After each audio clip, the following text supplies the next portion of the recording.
Assalamualaikum warahmatullahi wabarakatuh. Kepada yang terhormat Bapak Ibu dosen penguji uji kinerja PPG. Perkenalkan, nama saya Hifni Amirlahi Salam, mahasiswa PPG guru tertentu di LPTK Universitas Negeri Surabaya dengan nomor induk 2500103922100144 pada hari ini Rabu 26 November 2025 akan melaksanakan praktik pembelajaran dalam rangka penilaian uji kinerja dengan materi kegiatan ekonomi kelas 7 di SMP Islam Rajapola. Ini KTP saya. Sekian dan terima kasih. Wassalamualaikum warahmatullahi wabarakatuh.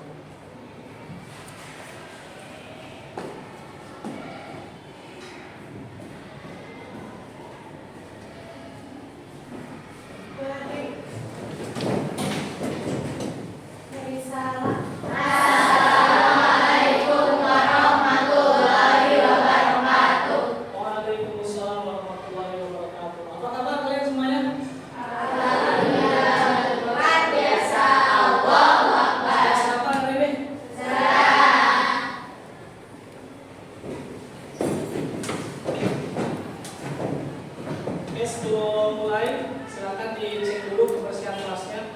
Kalau ada sampah atau apa, cek dulu.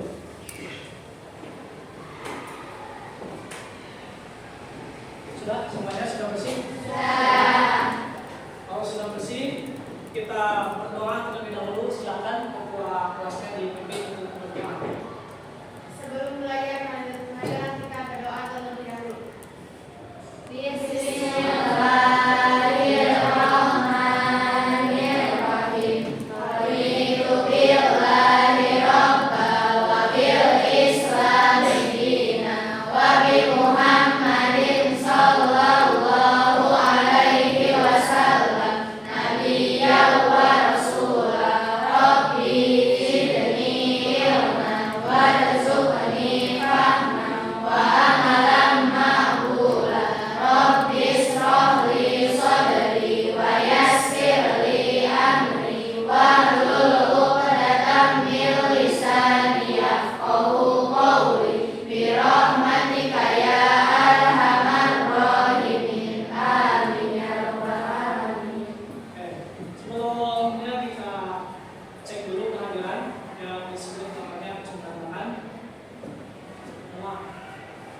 Anda Sumulan Najah,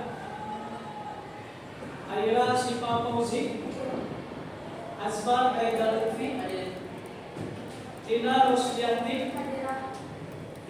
Fairuz Akbar Janwan, Fakila Nurul Amalia, Vina Rizkia Armila, Asya Fitriani Farija, Awiyahul Hilda, Lauza Mahrun Nisa, Marza Raisel Septiani, Maula Nur Anissa, Muhammad Arfi Al-Ghifari, Resti Julfatun Najwa, Safira Aulia Nur Fuada, Salwa Salimul Fatona, Shalwa Azkawizaya, Viola Chandra Puspita. Hadir semuanya ya. Alhamdulillah hari ini hadir semuanya. Kalian semua sudah ada kesepakatan kelas ya? Kita tegaskan lagi kesepakatan kelas di kelas ini. Silakan sebutkan kesepakatan kelas yang ada di kelas ini. Siapa dulu? Silakan.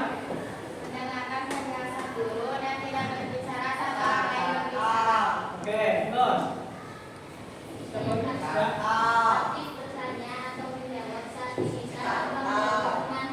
Oke, terus siapa lagi? Menggunakan gawe hanya untuk keperluan pembelajaran. Oke, terus? Ya. Oke, terus? Oke, terus? Terus? Oke, nah ya, itu kesepakatan kelas yang akan kita sepakati hari ini. Oke, terima kasih kesepakatan kelas yang sangat bagus. Mudah-mudahan kita semua bisa melaksanakan kesepakatan kelas tersebut selama pembelajaran. Nah,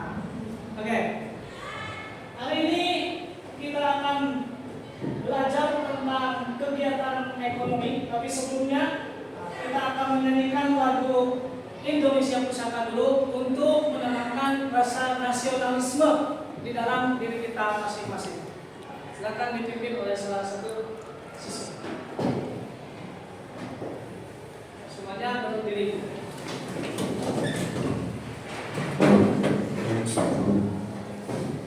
Marilah kita menyanyikan lagu Indonesia Pusaka. Contoh suara tepat akhir menutup mata. Indonesia tanah air beta, pusaka abadi nan jaya. Indonesia sejak dulu kala selalu dipuja-puja bangsa. Di sana tempat lahir beta, dibuai dibesarkan bunda.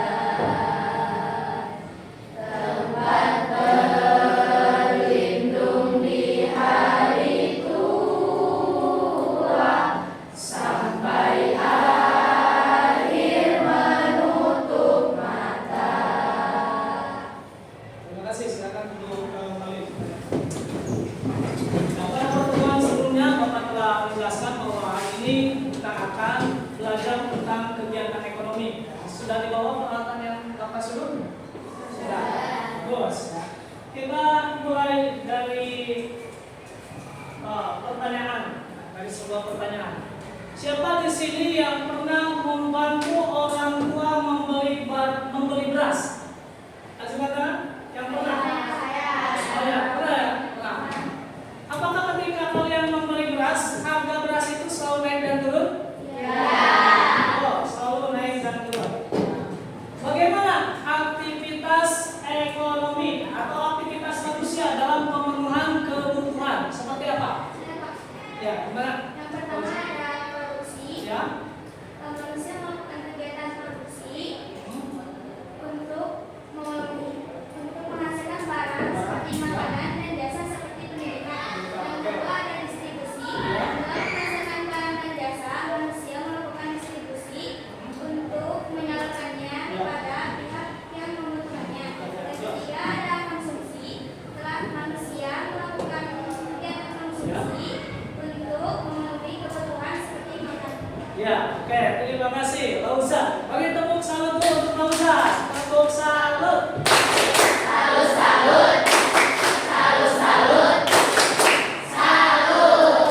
Bagus ya, kerja. Terima kasih jawabannya. Oke. Kegiatan ekonomi ini apa sih tujuan? Ya, tujuan pembelajaran kegiatan ekonomi. Ada beberapa tujuan kenapa kalian mempelajari kegiatan ekonomi. Yang pertama, mengidentifikasi berbagai kegiatan ekonomi yang tadi telah disampaikan oleh Rauja. Ada apa saja tadi? Itu yang pertama. Yang kedua, menjelaskan keterkaitan antar kegiatan ekonomi tersebut dalam pemenuhan kebutuhan manusia. Yang ketiga apa? Yang ketiga itu menunjukkan, ini karakter yang paling penting, menunjukkan sikap jujur, sikap berani dalam berpendapat ketika nanti diskusi, ya. Terus bisa menimbulkan sifat gotong royong sesama teman kalian. Nah, itu tujuan pembelajaran kegiatan ekonomi. Terus manfaatnya apa? Ya, manfaat mempelajari kegiatan ekonomi. Ini ada beberapa manfaat yang akan kalian dapatkan. Yang pertama, meningkatkan kemampuan kalian dalam mengambil keputusan ekonomi. Jadi setelah belajar ini kalian bisa punya kemampuan yang bagus dalam mengambil keputusan ekonomi, memenuhi alur pemenuhan kebutuhan, terus mengetahui peran berbagai sektor ya, berbagai pelaku ekonomi, terus bisa memenuhi keragaman sektor ya, keragaman sektor apa? Maksudnya keragaman sektor kebutuhan ekonomi ya, keterkaitannya itu seperti apa? Nah, nanti kesananya bisa menciptakan stabilitas ekonomi, bisa menjadikan acuan dalam keputusan keputusan ekonomi. Nah, yang paling penting adalah diharapkan jangka panjangnya kalian menjadi generasi penerus bangsa. Yang apa? Yang kreatif, inovatif, dan bisa membangun perekonomian di Indonesia. Nah, itu manfaat yang bisa kita dapatkan setelah mempelajari kegiatan ekonomi. Kita lanjut ke materi. Sebelumnya kita nonton dulu sebuah video.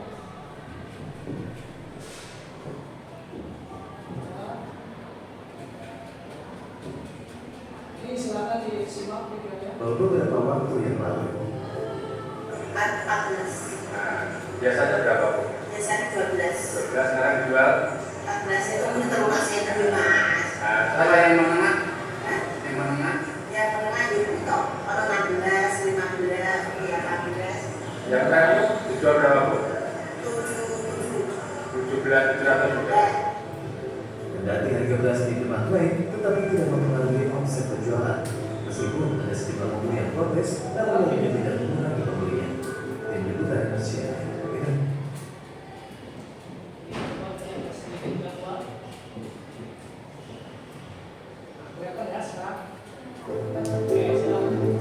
Harga kebutuhan pokok terus merangkak naik, menyulitkan warga di tengah kondisi ekonomi yang sulit. Di pasar tradisional Padang Pandeglang, harga beras melambung tinggi pada Kamis. Harga beras medium yang sebelumnya dijual Rp11.000 per kilogram, kini melonjak menjadi Rp13.000 per kilogram. Sementara beras medium yang biasanya ini terjadi kenaikan beras di berbagai tempat, di berbagai pasar. Ini harga beras disebutkan di sini, ada datanya harga beras medium per kilogram naik. Yang tadinya harganya 11.000 menjadi 13.000. Harga beras yang biasa maksudnya. Yang kedua, premium itu dari 12.500 menjadi 14.000. Itu yang pertama, data yang disajikan. Kenaikan harga beras di berbagai daerah. Patrol Rp12.500 sekarang dijual dengan harga Rp14.000 per kilogram. Menurut para pedagang, kenaikan harga beras ini dipicu oleh kosongnya pasokan ke bahan dari petani. Penjualan hariannya kini menurun drastis, bahkan hampir separuh dari biasa. Tadi penyebabnya pasokan gabah dari petani itu berkurang. Naik sekarang. Naik ya? Iya. Sudah berapa lama sih naiknya? Belum 1 bulan. 1 bulan. Kalau untuk yang naik beras apa aja tuh? Beras medium dari 11.000 sekarang 12.000. Kalau untuk yang premiumnya? Dari 12.000 sekarang 15.000. Sementara itu di pasar Bintol Demak, Jawa Tengah, harga beras sudah naik dalam sepekan terakhir. Saat ini harga beras medium yang Rp14.000 per kilogram, padahal sebelumnya hanya Rp12.000 per kilogram. Diketahui kenaikan harga beras ini telah jauh di atas harga eceran tertinggi atau HET yang telah ditetapkan. Pedagang menduga kenaikan harga beras ini dipicu karena naiknya harga gabah di tingkat petani serta karena naiknya biaya transportasi pasca demo. Di mobile ya, harga gabah di petani naik, terus biaya transportasi juga naik. Itu yang disajikan di video ini datanya seperti itu. Jadi penyebabnya harga gabah yang naik, kemudian biaya produksi yang naik. Betul pada beberapa waktu yang lalu. 14. Biasanya berapa, Bu? Biasanya 12. 12, sekarang dijual 14 itu termasuk tapi Mas. kalau yang menengah? Yang menengah? Yang menengah itu kalau 16, 15, 18. Yang premium dijual berapa, Bu? 7. 17.700 juga. Kendati harga beras di tempat lain, tetapi tidak mempengaruhi omset penjualan. Meskipun ada sejumlah pembeli yang protes, namun warga tidak mengurangi pembelian. Tim Liputan Indonesia. Oke, nah, ini masalah yang adalah kenaikan harga beras. Ada sebuah pertanyaan. Menurut kalian, mengapa harga beras bisa naik atau turun secara drastis? Yang kedua, siapa saja yang terlibat? Yang terlibat dalam proses ini. Yang ketiga, solusi apa yang harus kita ambil menyikapi naiknya harga beras? Kita akan memecahkan masalah ini dalam diskusi kelompok. Sebelumnya, dari asesmen diagnostik awal, Bapak telah membagi 3 kelompok. Ada kelompok produksi, Ini ya kelompok kunci, nah, sudah disiapkan. Nah, ini kelompok distribusi dan ini kelompok konsumsi. Kita akan bekerja sama memecahkan masalah ini. Ini ada LKPD ya, akan Bapak berikan dari masing-masing kelompok.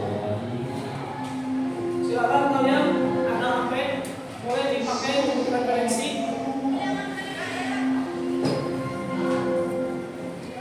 Ini dari produksi. Yang ini kelompok distribusi. Ini kelompok konsumsi.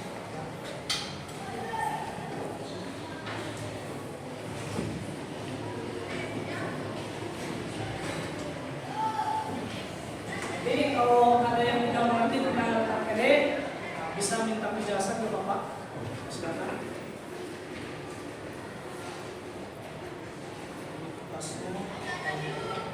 Kalau tidak cukup di sini.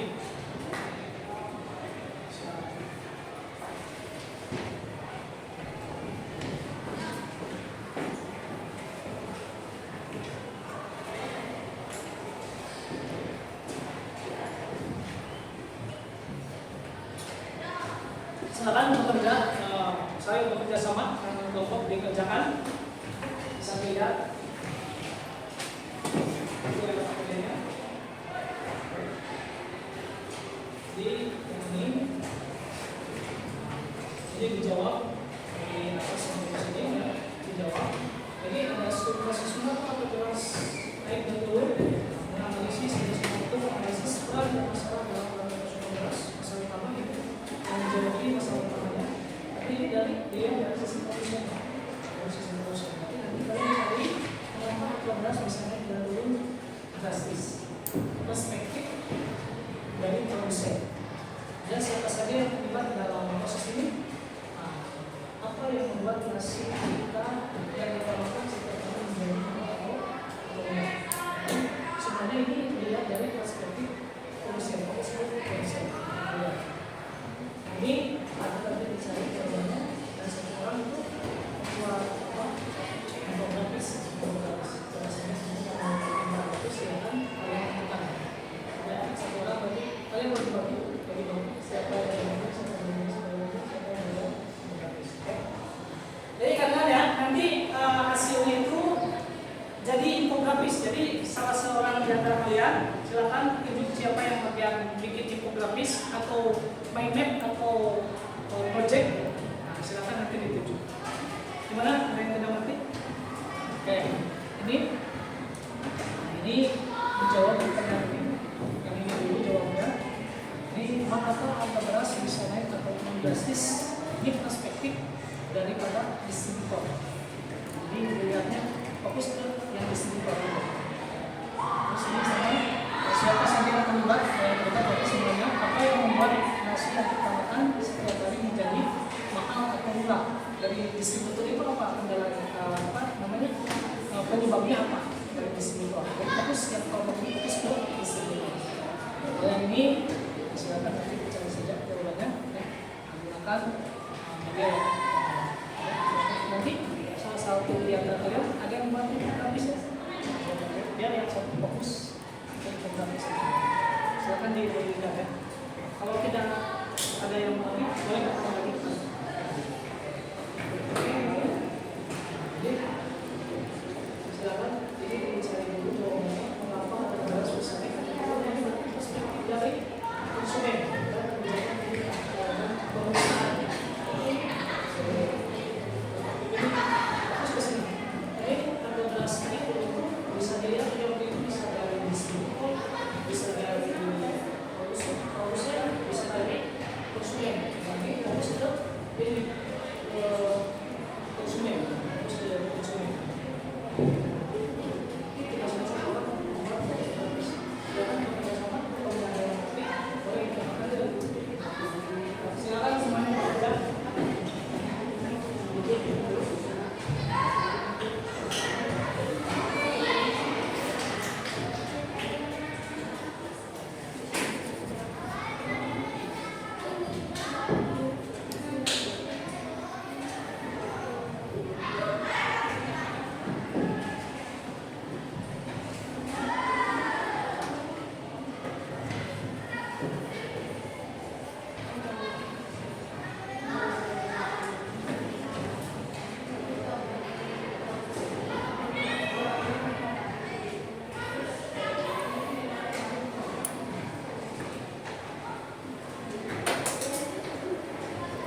Bagaimana sudah tulis? Ya, gimana?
menit lagi ya kita akan mulai presentasi.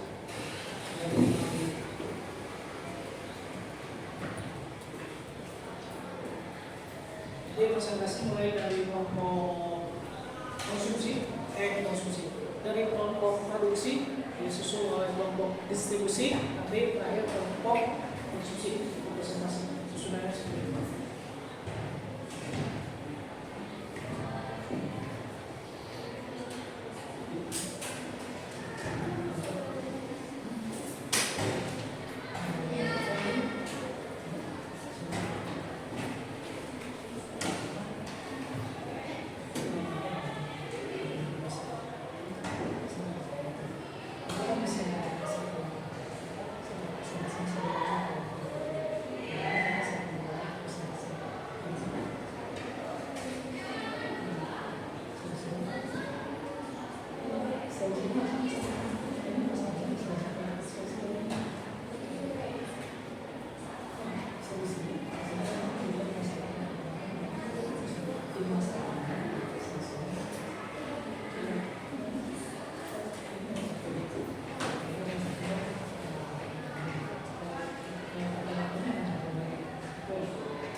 Silakan kita mulai presentasi. Sudah habis waktu diskusinya. Kita mulai dari kelompok produksi. Silakan disimulasi.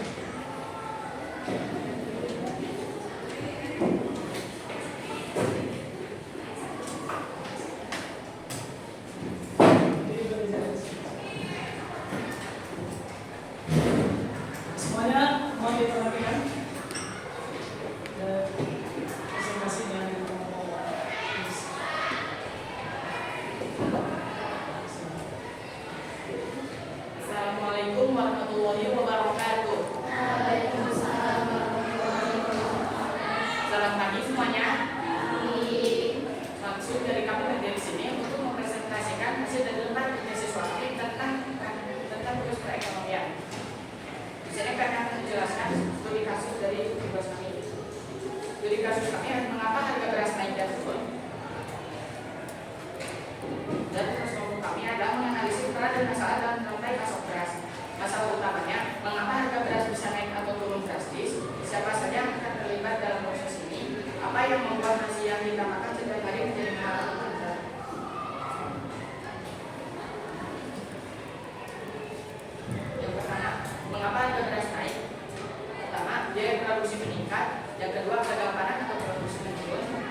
tingginya permintaan konsumen.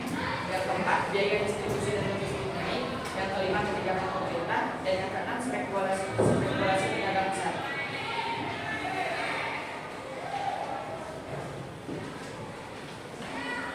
Dua, menonton harga beras turun. 1. Panen raya di banyak wilayah. Yang kedua, masuknya beras impor dalam jumlah besar.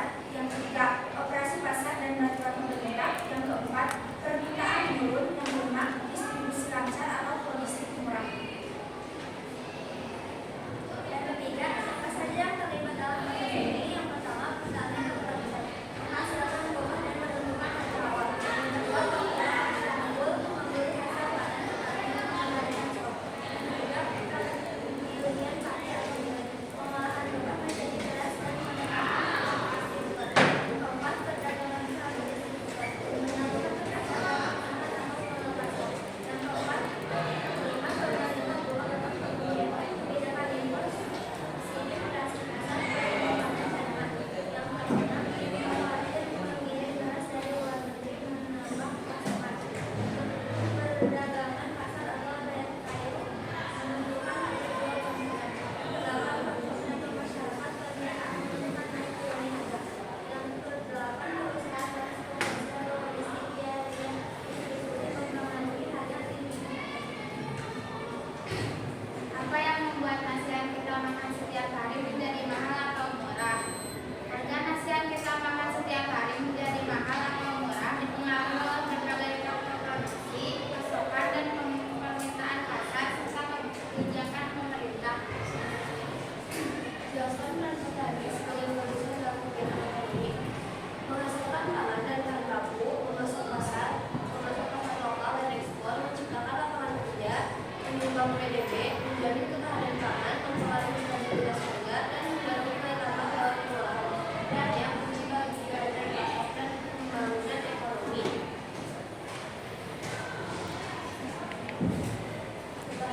Tidak masalah katakan pangan yang negatif tadi sehingga mempengaruhi pasokan. A. Cuaca dan iklim yang tidak menentu. Banjir, kekeringan, perubahan musim, yang stabil dapat merusak tanaman padi dan menurunkan produksi. Solusi: membuat sistem irigasi yang lebih baik, menggunakan teknologi lapangan cuaca untuk mengendalikan musim, melakukan musim hujan, dan biaya produksi tinggi. Solusinya,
drastis.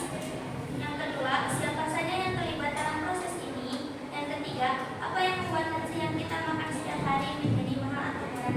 Jawabannya, yang pertama adalah karena ketidakseimbangan antara pasokan dan permintaan yang dipicu oleh beberapa faktor kunci, baik dari produksi maupun distribusi. Yang kedua, semua orang yang membeli beras atau membutuhkan beras. Yang ketiga ada biaya transportasi dan distribusi, ketersediaan pasokan dan atau stok, permintaan pasar, margin keuntungan yang diinginkan, efisiensi rantai pasok, kualitas dan jenis beras, kebijakan pemerintah. Untuk pertanyaan pertama, akan dijawab oleh Husya. Jelaskan peran pedagang sebagai distributor dalam kegiatan ekonomi. Jawabannya adalah sebagai jembatan yang menghubungkan produsen, pihak yang membuat barang atau jasa, dengan konsumen, pihak yang menggunakan barang atau jasa tersebut. Yang ke pertanyaan yang kedua yang akan dijelaskan oleh Viola. Identifikasi tiga masalah atau tantangan yang dihadapi pedagang yang mempengaruhi harga barang di pasar. 1. Keterbatasan modal dan manajemen stok produk. 2. Tingginya biaya operasional dan logistik. 3. Persaingan ketat dan perubahan perilaku konsumen. Pertanyaan ketiga yang akan dipresentasikan oleh Kak Idris. Solusi produksi batu terhadap mengatasi salah satu masalah tersebut. Mengatasi masalah keterbatasan modal dan manajemen stok produk. Tidak perlu mengeluarkan modal awal untuk membeli stok baru. Berdasarkan modal kerja yang dapat dialokasikan untuk operasional stok produksi.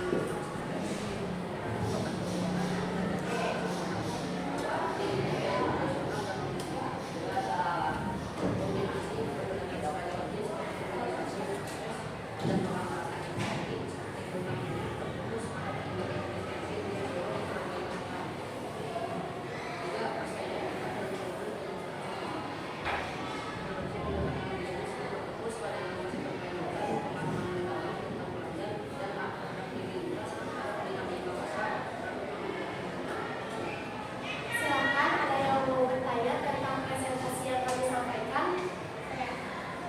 Saya ingin bertanya kepada Bapak. Di suatu wilayah, pasokan sayuran di pasar tiba-tiba turun. Meskipun para petani sebenarnya sedang mengalami panen raya, akibatnya harga sayuran justru naik.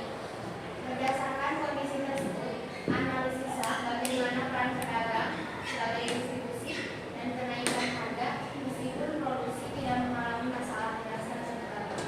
Jika saya menjawab, apabila seorang petani panen banyak tetapi peluang untuk harga naik beras itu masih bisa ada tiga faktor utama. Yang pertama, pengiriman terhambat. Apabila seorang produsen terlambat mengirimkan hasil dari sayur ataupun barang pokok tersebut kepada seorang pedagang, mau tidak mau stok yang sudah dijual oleh pedagang sudah habis. Mau tidak mau seorang pedagang harus menaikkan harganya sampai menunggu seorang petani tersebut ataupun sebuah produsen mengirimkan barang sayur tersebut. Yang kedua, bisa jadi apabila sayurnya rusak, seorang konsumen pastinya ingin mempunyai ataupun memakan sayur yang kualitasnya bagus. Apabila di pasaran sayur-sayur yang tersebut sudah rusak, mau tidak mau para konsumen pun menunggu sampai pedagang bisa menjualkan barang yang bagus ataupun berkualitas. Yang terakhir, adanya penimbunan sayur yang dilakukan oleh beberapa produsen membuat harga pasar melonjak naik dan tidak ada stok di pasar. Presentasi kami sudah selesai. Terima kasih atas perhatiannya. Mohon maaf bila ada kesalahan. Wassalamualaikum warahmatullahi wabarakatuh. Waalaikumsalam. Waalaikumsalam.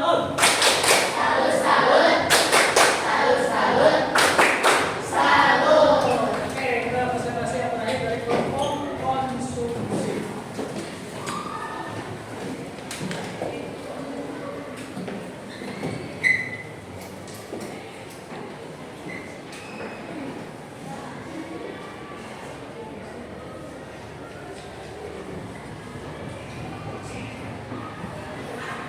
Desember dari pasar.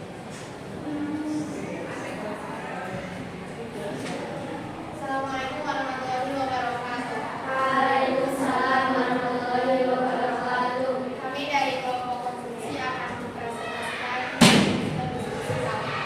Adapun anggota kami, pertama saya Awiyah Hilda. Saya Ibu Fatimah, saya Anda semua aja. Saya Safira Aulia Tumpana. Untuk studi kasus kami, mengapa harga beras naik dan turun? Tugas kelompok kami menganalisis peran dan masalah dalam rantai pasok beras. Untuk masalah utama akan dijelaskan oleh Salwa. Untuk masalah utama, mengapa harga beras bisa naik atau turun drastis? Siapa saja yang terlibat dalam proses ini? Apa yang membuat nasi yang kita makan setiap hari menjadi mahal atau murah? Untuk jawabannya, karena ketersediaan beras di pasar tidak seimbang dengan kebutuhan masyarakat. Jika pasokan beras sedikit, sementara kebutuhan tinggi, harga naik. Jika pasokan beras banyak, sementara kebutuhan normal, harganya turun. Untuk yang terlibat, petani sebagai produsen, pedagang sebagai distributor, pemerintah dan konsumen. Petani menghasilkan beras, pedagang menyalurkan dan menentukan harga jual, pemerintah mengatur dan mengawasi harga serta stok, konsumen membeli dan menciptakan permintaan.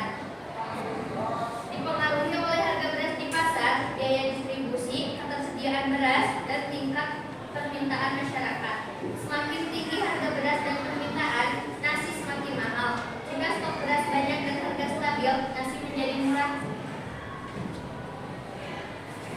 Untuk selanjutnya, jelaskan peran konsumen dan pemerintah dalam rantai pasok nasi yang akan dijawab oleh saudara Anda.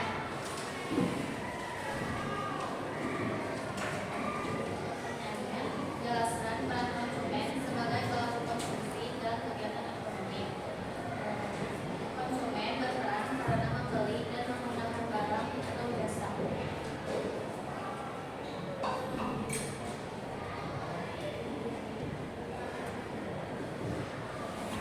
Jelaskan peran pemerintah dalam kebijakan ekonomi terkait beras. Jawabannya, menstabilkan harga dan ketersediaan melalui berbagai cara untuk menjaga cadangan pangan. Untuk pertanyaan yang ketiga yang akan dijawab oleh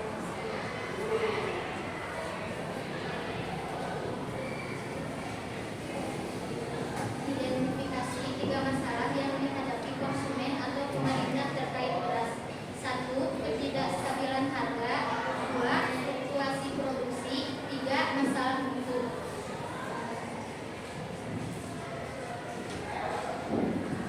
Solusinya, 1. Menurut pandangan konsumen, solusi untuk ketidakstabilan harga beras adalah pemerintah harus menambah pasokan beras ke pasar dan menstabilkan harga melalui operasi pasar serta pengawasan distribusi sehingga harga beras tetap terjangkau bagi masyarakat.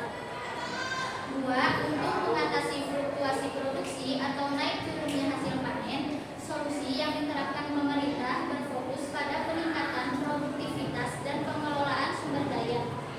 3. Solusi menurut pandangan konsumsi. Konsumen berharap pemerintah dan produsen menjaga mutu beras yang dijual di pasaran dengan memastikan kualitasnya baik, bersih, dan sesuai harga, serta memberikan pengawasan dan standar kualitas agar konsumen tidak dirugikan. selanjutnya yang keempat yang akan dijawab oleh Aisfa. 4. Berikan satu solusi yang dapat diterapkan oleh pemerintah untuk mengatasi masalah tersebut. Meningkatkan cadangan beras nasional dan menstabilkan harga melalui operasi pasar.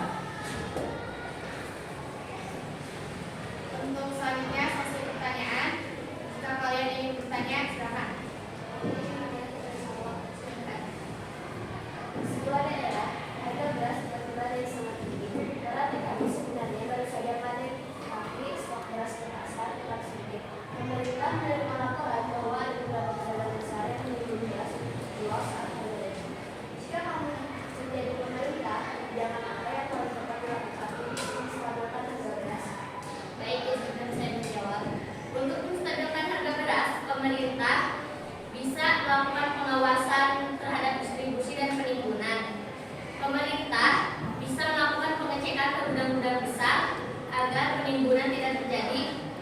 melakukan sanksi atau memberikan sanksi kepada pelaku penimbunan agar beras segera disalurkan ke pasar. Selain itu, pemerintah bisa menaikkan stok beras agar pasokan meningkat. Kebijakan ini menurut saya efektif karena beras bisa meningkat stoknya di pasaran dan masalah utama harga naik yaitu penimbunan bisa teratasi. Apakah cukup? Ada lagi? Itulah presentasi dari kami. Semoga bermanfaat dan mudah dipahami. Terima kasih atas perhatiannya. Wassalamualaikum warahmatullahi wabarakatuh. Waalaikumsalam.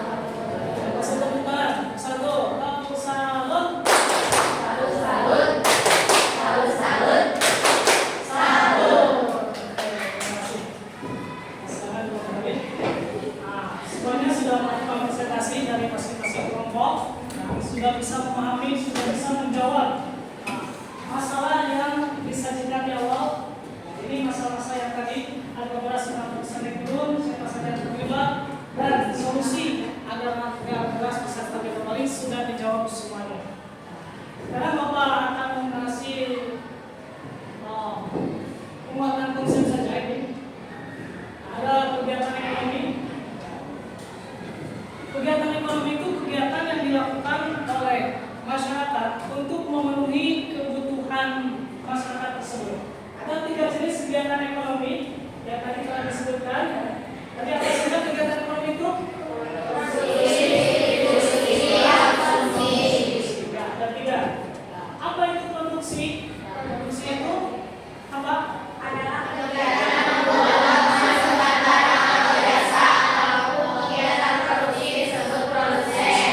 Membuat cilok, membuat meja, atau tukang pakas rambut, memangkas rambut, itu termasuk ke dalam produksi. Orangnya disebut dengan produsen. Oke, bagus. Produksi itu ada 2 ya, ada produksi barang, ada produksi jasa. Kalau barang itu ada wujudnya seperti ini nih, meja, ini ada wujudnya, ini produksi barang. Ada juga produksi jasa. Nah, produksi jasa itu tidak ada wujudnya. Seperti apa tadi tukang cukur rambut, tukang pakas rambut, itu produksinya produksi jasa. Kemudian faktor produksi. Jadi faktor produksi itu faktor-faktor yang dibutuhkan di dalam memproduksi suatu barang atau jasa. Ada 4 faktor produksi. Apa saja? Faktor alam, faktor tenaga kerja, faktor modal, faktor material. Ya, faktor alam itu yang disediakan oleh alam ya. Banyak sekali disediakan oleh alam, kayu, batu bara, atau tenaga kerja. Tenaga kerja. Dalam produksi itu butuh yang namanya tenaga kerja. Tanpa tenaga kerja, bagaimana bisa memproduksi? Tenaga kerja itu ada tenaga kerja langsung, ada tenaga kerja di dalam. Tenaga kerja langsung itu manusia, yang tidak langsung itu bisa mesin atau apapun ya. Terus ada faktor modal. Nah, modal itu bukan hanya uang. Nah, apapun yang digunakan dalam produksi, itu bisa dikatakan modal seperti bangunan. Itu bisa dikatakan modal juga. Jadi modal itu bukan hanya uang. Ada juga faktor keahlian, skill.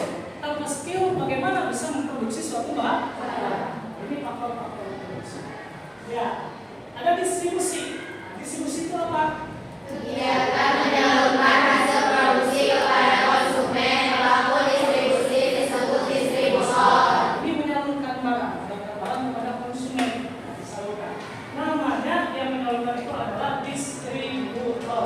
Bentuk distribusi itu ada 3. Ada distribusi langsung, ada distribusi semi langsung, ada distribusi tidak langsung. Kalau distribusi langsung itu langsung, tadi misalkan dari petani ya, petani menyalurkan berasnya langsung kepada konsumen. Kalau semi langsung itu misalkan contoh kita yang nyetak Indofood. Indofood itu produsen makanan terbesar di Indonesia.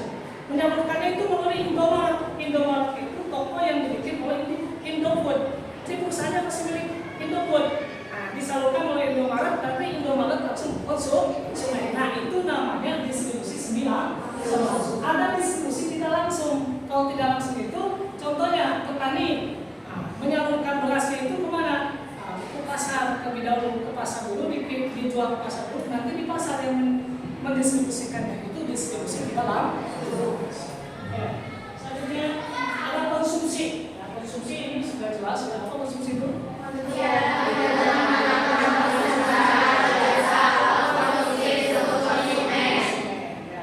konsumsi ya. Kalian makan cilok, makan es itu dikatakan konsumsi. Ini tujuan konsumsi apa saja dibacakan saja? Mengurangi atau menghapuskan manfaat suatu barang, menjaga status sosial di masyarakat dengan produk-produk kebutuhan resilien, 3. Menjaga kesehatan tubuh, mengonsumsi vitamin dan gizi seimbang, 5. Memenuhi kebutuhan jasmani, 6. Memenuhi kebutuhan rohani, dan 7. Memenuhi kebutuhan kesehatan. Memenuhi kebutuhan jasmani. Jasmani itu perlu makan kan? Itu konsumsi untuk memenuhi kebutuhan jasmani. Nah, ini merupakan konsep yang memberikan dan menggunakan konsepnya itu seperti itu. Ada pertanyaan? Silakan pertanyaan. Oke, Bapak buka satu pertanyaan saja ya. Silakan. Sebelum saat ini tiba-tiba mengalami penurunan kemanusiaan, distribusi terdapat serbusa, harga barang terampil dan harga tertunai. Maka solusinya ada yang bermasalah dalam produk tersebut dan bagaimana solusinya agar produksi tersebut kembali stabil.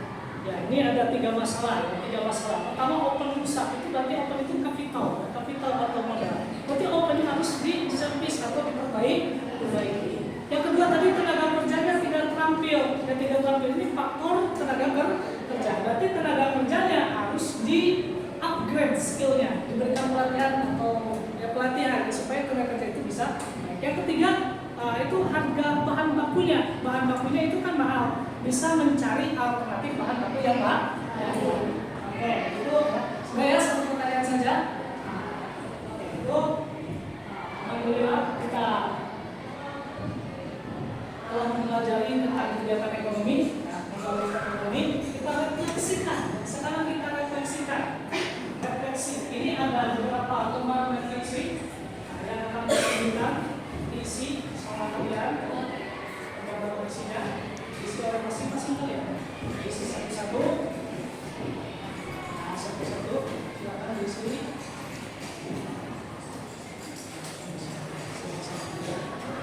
Isi lembar isinya langsung diisi ya.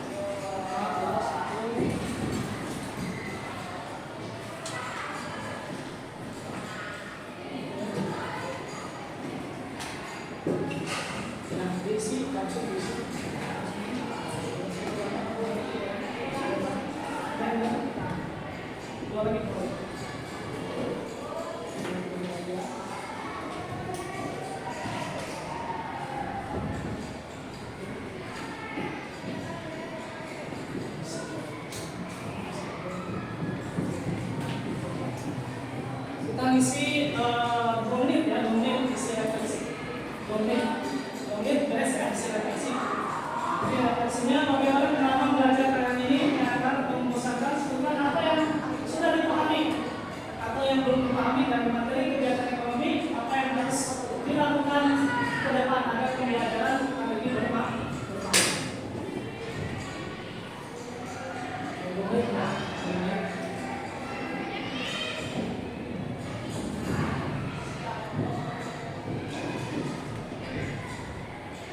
Satu menit lagi.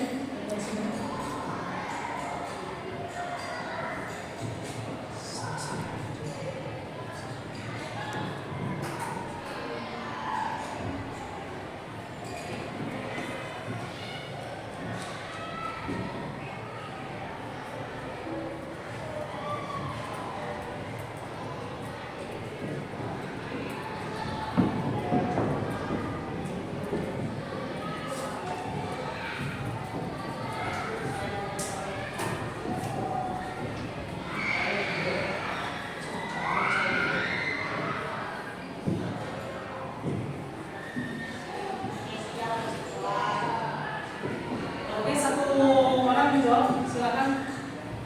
Satu ada satu orang. Jadi, Bagaimana pengalaman belajar kalian hari ini? bagaimana? Saya, pelajaran hari ini sangat menyenangkan dan bisa menambah wawasan. Kedua, seperti apa yang sudah dipahami atau belum dipahami dari materi kegiatan ekonomi. Saya sudah paham mengapa harga di pasaran bisa naik dan turun secara drastis. Yang ketiga,